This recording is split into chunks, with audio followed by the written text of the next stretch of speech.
नमो व्यासमुखान्मुनिं विघ्नहरण गणेशादि पंडिताश्चर्यमस्तरान् नत्वात् शङ्कराचार्यमुख्यान् सर्वान् गरीयसि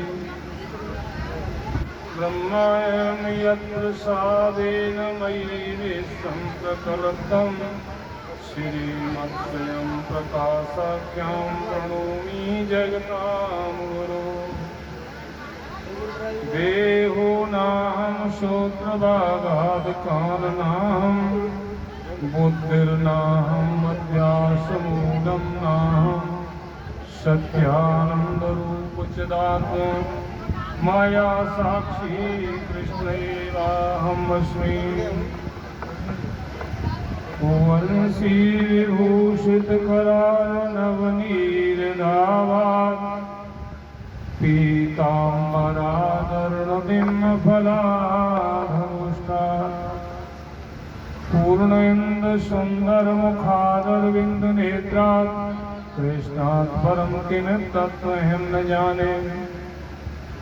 प्रातः स्मरणीय वंदनीय पूजनीय श्रोत्रिय ब्रह्मनिष्ठ सदगुरुदेव भगवान के चरण कमलों में बार-बार नतमस्तक होते हुए उपस्थित स्वामी जी संचालक जी महाराज, मेरे दाएं बाएं बैठे हुए सभी संत चरणों में बार-बार नतमस्तक होते हुए भक्तजन माताएं देवियों सभी को नमन करते हैं। श्री राम जय जय राम। राम जय राम। माता बहनों भी बोलो, माता बहनों बोलो। ओम श्री राम जय जय राम। ओम श्री राम जय जय राम। राम भजन बिन सोनाहु खगेसा। राम भजन बिन सोनाहु खगेसा। मिटाए न जीवन केर कलेसा। मिटाए न जीवन केर कलेसा। श्री राम जय राम श्री राम जय राम। बोलिए सच्चिदानंद भगवान। भगवान की जय। देखिए, या भजन के माध्यम से या प्रवचन से, मान लीजिए जो भी हम कर्म करते हैं किस लिए करते हैं कि हमको ऐसा सुख मिले कि वो आकर के जाए, यही चाहते हैं हम लोग।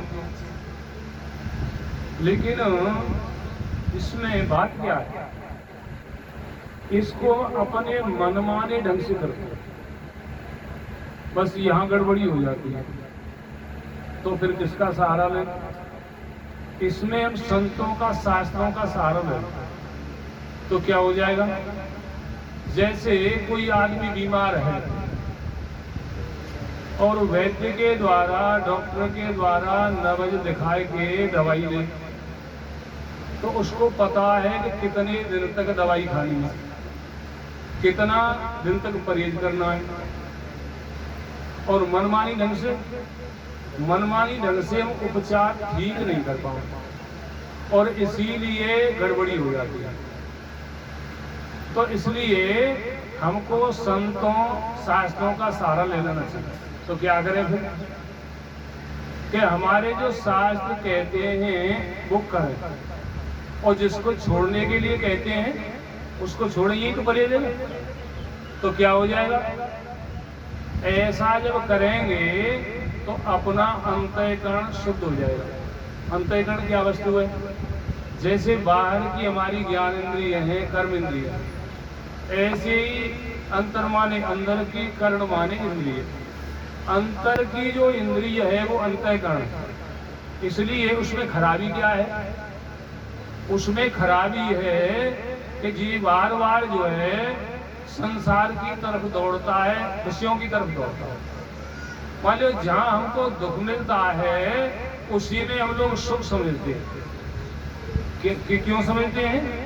भ्रम के कारण, भूल के कारण। अब तक अपना जो संग हुआ है वो ऐसा ही हुआ है। मान लो बेविचारियों का ही संग हुआ है अब तक, इसीलिए तो बार बार जन्म और बार बार मरण होता है। अब क्या करना है? अब ये करना है कि इनके अनुसार चल के और अंतःकरण जो शुद्ध हो जाएगा, तो अंतःकरण शुद्ध हो जाएगा तो क्या होगा? अंतःकरण जो शुद्ध होगा तो विषयों में सुख नहीं दिखेगा। ये जो पंच विषय हैं इनमें सुख नहीं दिखेगा हमको। ये तो जो है एक माध्यम है, एक जो समझो कि हमको भ्रम है। जैसे भूख लगी, और भूख लगी तो क्या चाहिए? भोजन चाहिए। लेकिन हम ऐसा समझ लें कि भोजन में ही सुख है तो भूल है। मान लो अच्छे शब्दों से वृत्ति हमारी एकाग्र हुई या गानों के द्वारा हुई, तो क्या समझा हम लोगों ने? ऐसा समझा कि ये जो है सुख यहाँ से मिल रहे हो। अच्छा, उसी में सुख हो तो पेट भर जाए तो, या सुनते सुनते बैठे बैठे आहुर जाए तो, या फिर उस भजनों में या गानों में या विषया शक्ति के गानों में सुख मिलेगा? फिर नहीं रहता।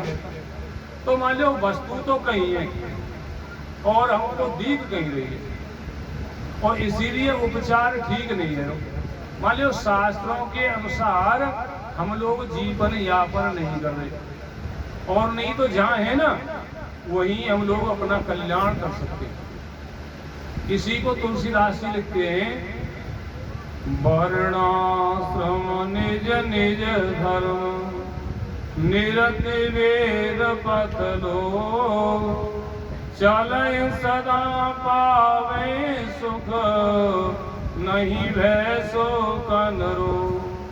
मान लो धर्म नाम तो एक ही है, लेकिन जिस वर्ण में है, जिस आश्रम में है, अगर उसी के धर्मों को हम लोग अपनाएंगे तो क्या होगा? तो फिर अपनी मंजिल तक मान लो दूसरा आश्रम तय हो जाएगा। लेकिन नींवें खराब कर दें तो, और ज्यादातर हम लोगों को देखते हैं मान लो बात ऊपर की करते हैं और नीचे देखते हैं तो बिल्कुल मामला मान लो खोखला है। यहाँ तक है, देखते हैं हम लोग कि विषयों की बात तो बहुत दूर की है। तुलसीदास लिखते हैं, जानहु तब ही जीव जग जागा, जब सब विषय विलास विरागा। कहीं और भी कोई कहता है इसको, हाँ, यही संस्पर्श जब होगा दुखियों ने ये बते आदि अंतवंत कौनते न ते सूरमते बुध। ये जो पंच विषय हैं इनमें बुद्धिमान नहीं रमते। तो फिर भगवान ने ये संसार बनाया है, सारी व्यवस्था की है, गृहस्थाश्रम बनाया है, ये किस लिए है? कहिए, है तो सही समाज की तरफ से छूट है, लेकिन अपना धर्म ऐसा नहीं कहता। जैसा हम लोग मनमाने ढंग से चल रहे हैं ना, ऐसा हमारा शास्त्र नहीं कहता। सोचिए भट्टो निज व्रत पर हरई, जो नहीं गुरु आयस अनुसरही। ऐसा बटू ब्रह्मचारी सोचनीय योग्य है जो मान लो ब्रह्मचर्य का पालन नहीं करता, गुरु के बताए हुए रास्ते से नहीं चलता। सोचिए गिरही जो मोहवश, करई कर्म पथ त्याग। सोचिए यति प्रपंचरत, विगत विवेक विराग। मान लो वो बटू, वो ब्रह्मचारी, वो ग्रही जो गृहस्थी सोचनीय है, जो पंच यज्ञ इत्यादि का नहीं करता, गायत्री मंत्र का जप नहीं करता, इनको नहीं करता, वो ऐसा जो गृहस्थ है वो सोचनीय है। और यति कौन सा सोचनीय है?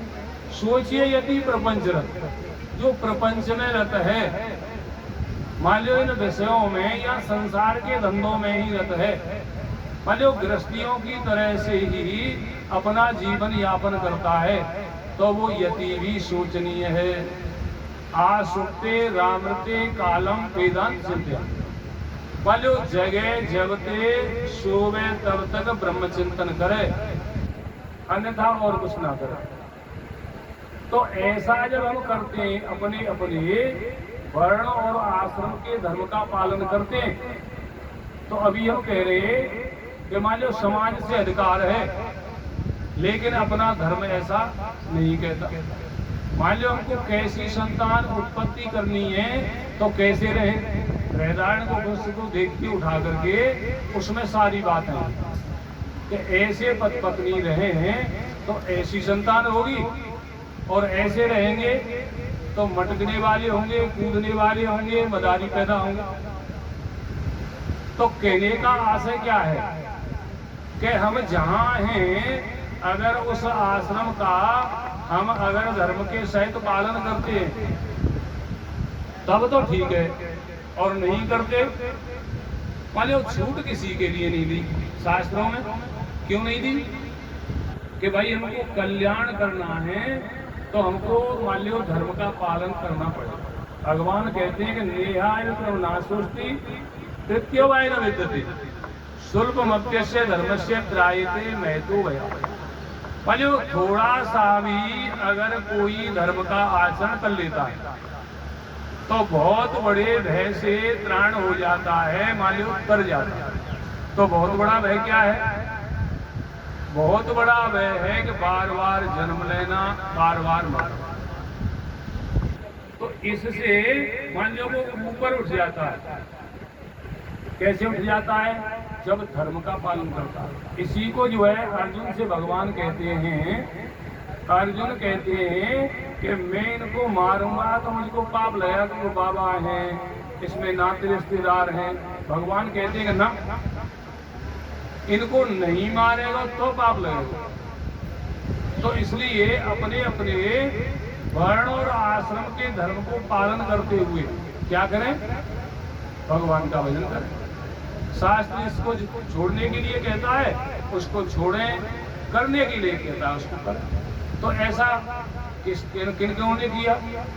देखिए, इसके लिए मान लो हमारे पूर्वज, हमारे शास्त्र उदाहरण, मान लो राम जी के लिए तिलक की तैयारी हो रही, लेकिन उन्होंने सुना कि हमको तो 14 वर्ष का वनवास है, तो कैसे चले गए?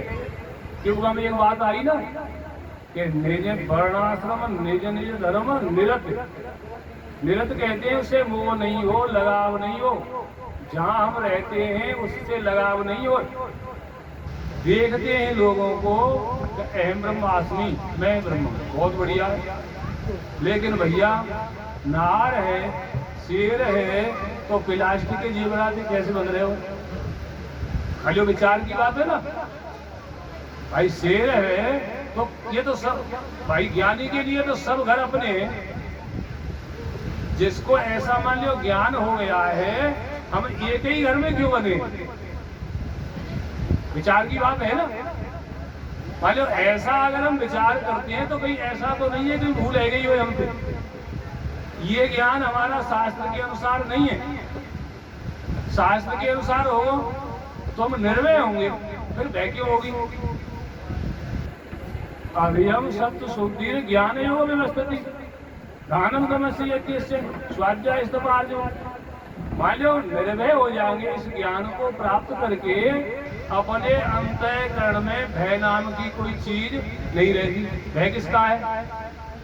कि ये शरीर उत्पन्न हुआ है, मान लो हमारा देह भाव है ना, ये बड़ा हुआ है और फिर एक दिन ये मरेगा। अब ये मरेगा तो हमको मरने से पहले पहले ये जान लेना चाहिए कि इस देह से हम परे हैं। क्यों परे हैं? इसलिए कि अगर हम देह ही हैं, 3.5 हाथ के ही हैं, तो देखो कोई हाल का बच्चा जन्मा है और साथ ही दुख लेकर के आया है, और तो साथ ही जो दुख लेकर के आया है तो अब तो मैंने कोई कर्म किया नहीं, तो कब का है? पूर्व का है कृतकर्म, अवश्य में भोक्तव्यम कृतकर्म शुभाशुभ। अच्छा आगे जन्म नहीं मिले तो फिर करे हुए कर्म कौन होगा? वहां तो कृतनाश और यहाँ कर्ता व्याग। मान लीजिए किए हुए कर्म का बिना भोगे नाश, और अब कर्म कर रहे हैं तो आगे कौन भोगेगा उनको? तो कहने का आशय क्या है कि वो निर्भय हो जाता है, वो निर्द्वंद हो जाता है। भगवान कहते हैं कि त्रिगुण विषय वेदा निश्चय गुणा भवार्जुन निर्द्वंदो ही नित्य सत्य निर्योग से मातम। वो तो इन तीनों गुणों से ऊपर उठ जाता है, वो उस सत्य में स्थित हो जाता है।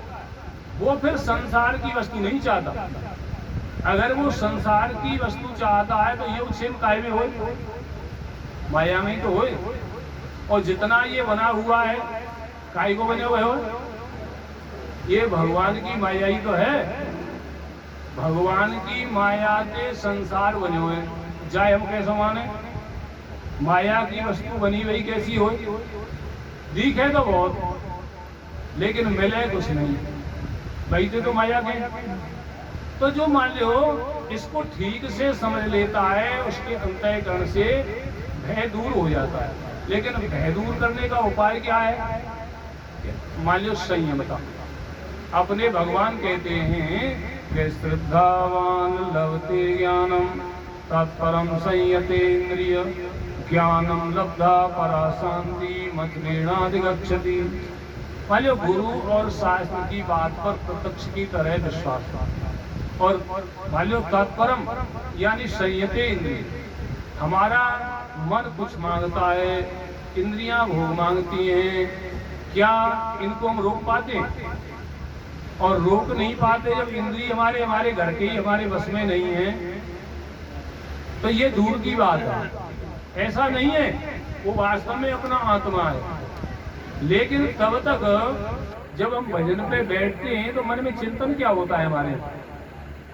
जब भगवान को नाम ले बैठे तो चिंतन काय को करें?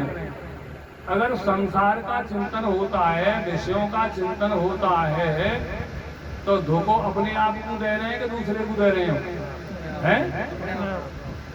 तो हमको विचार करना चाहिए। क्यों? कि जो बंधन अविचार से हुआ है वो विचार से दूर हो। मान लो सच्चो सर्प है तो डंडा पे काम चलेगा, अगर झूठा है मान लो मिथ्या है तो उजीते पे काम चलेगा, प्रकाश पे काम चलेगा।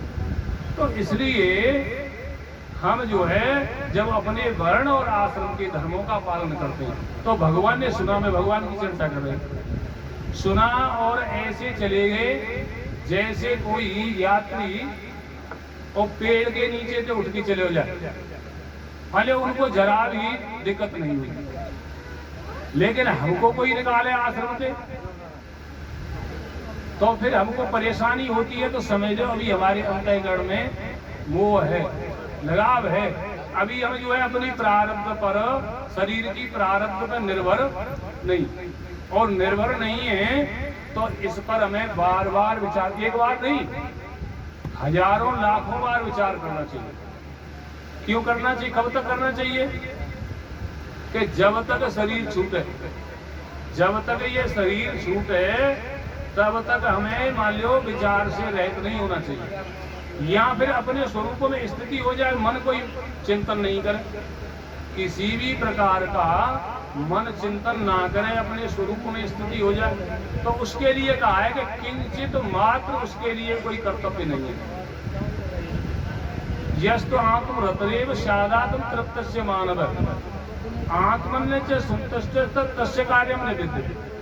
मान लो जो अपनी आत्मा से ही आत्मा में रमण करता है उसके लिए किंचित मात्र कोई कर्तव्य नहीं है। लेकिन जो संसार में रमण करता है, विषयों में रमण करता है, तो समझो कि हम लोग अपने आप को ही धोखा देते हैं। इसलिए पुनः पुनः हमको इस अपने जो ज्ञान है इस पर विचार करना चाहिए, और विचार नहीं करेंगे तो अविचार कर्तु बंधु विचारेण निवर्तते तस्मात् जीव परमात्मा ने सर्वदेव विचारिया। विचार काहे को करें? कि केवल जो है तीन का करें, मैं कौन हूँ, परमात्मा कौन है, और ये संसार संसार की। मान लो इस पर विचार करें तो फिर पता लगेगा हमको क्या ये हम देह ही है कि देह से भिन्न है। और देह है और देह तो अभी हमने कहा दो दोष लगेंगे अगर हम देह ही हैं। तो इसलिए विवेक से पता लगता है, विचार से पता लगता है कि हम इस देह से भिन्न हैं। और कैसे हैं? देखिए, जिस समय बाली को भगवान ने मार दिया, तारा आई, तो तारा को समझाने के लिए भगवान पहुंचे। क्यों? कि तारा को पहले से भगवान के विषय में पता है। जब बाली और जो है लड़ाई के लिए सुग्रीव पुकारा दरवाजे पे, तो जो है चला, तो पैर पकड़ के समझाया तारा ने। कहा कि सुन पते के नाहे मिले सुग्रीवा, तेदु बंधु अतुल भल सीवा। और यहाँ तक है कि वो काल को भी, तुम्हारी तो चलेगा, वो काल को भी जीत सकते हैं। तो ऐसा वो भगवान है, देखो काल सबको खा जाता है, लेकिन भगवान काल को भी खा जाते हैं। इसीलिए तो भगवान को भजन करें। मान लो सबको काल खा जाता है, जो भी इसकी उत्पत्ति हुई है सबको काल खा जाता है, लेकिन भगवान काल को भी खा जाता है। तो तारा के अंदर पहले से भगवान की भक्ति है, तो इसलिए भगवान ने कही कि तारा क्यों रो रही हो कि आपने मेरे पति को मार दिया है। भगवान कहते हैं कि नहीं, तेरे विचार ठीक नहीं है। देख, शरीर के लिए रो रही हो तो प्रगट सुतन तब आगे सोवा, जीवने ते कह के लगी रोवा। अगर शरीर के लिए रो रही हो तो जो है कि तेरे आगे पड़ा है, और जीव के लिए रो रही हो तो वो नित्य है। तो देखो, यहाँ विचार की बात है, यहाँ भी सूक्ष्म शरीर के सहित है। इस सूक्ष्म शरीर को मान लो अग्नि नहीं जला सकती, पानी गीला नहीं कर सकता, हवा नहीं सुखा सकती। सूक्ष्म शरीर का ज्ञान से ही बात हो। जब तक कारण शरीर जो है अज्ञान से बना हुआ, अज्ञान मान लो नहीं हटेगा, तब तक उस सूक्ष्म शरीर का बात नहीं होगा। तो कहने का आशय है, मान लो भगवान की शास्त्रों की बात पर विचार करें और जो है अच्छी तरह से विचार करें। क्यों कि ये मनुष्य शरीर बार बार नहीं मिलता। और स्वामी जी को संकेतों में बोलिए सद्गुरुदेव भगवान की